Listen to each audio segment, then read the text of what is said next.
This is a poem by one of my literary heroes, probably one of yours too, Seamus Heaney. It's called St. Kevin and the Blackbird, and it's about a wee myth. I do not like organised religion. I do not believe in it. I think it does an incredible amount of harm.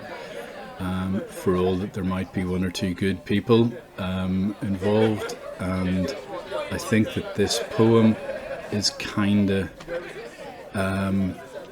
worshipping nature using a sort of a Christian myth to do that, and it might be about pantheism or it might be about nature worship, but to me that seems a much more logical thing to worship than some kind of fairy story in a book that makes other people go about killing each other in the name of. So,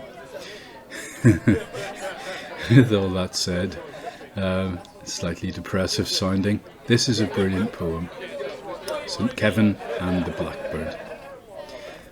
And then there was St. Kevin and the Blackbird. The saint is kneeling, arms stretched out, inside his cell, but the cell is narrow, so one turned up palm is out the window, stiff as a crossbeam, when a blackbird lands and lays in it and settles down to nest.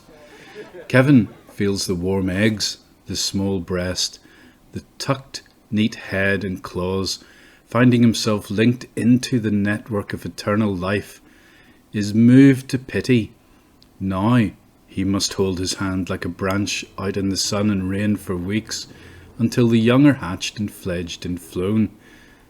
And since the whole thing's imagined anyhow, imagine being Kevin. Which is he? Self-forgetful, or in agony all the time? From the neck on out, down through his hurting forearms. Are his fingers sleeping? Does he still feel his knees? Or has the shut-eyed blank of under-earth crept up through him? Is there distance in his head, alone and mirrored clear in love's deep river, to labour and not to seek reward? He prays, a prayer his body makes entirely, for he has forgotten self, forgotten bird, and on the river bank forgotten the river's name.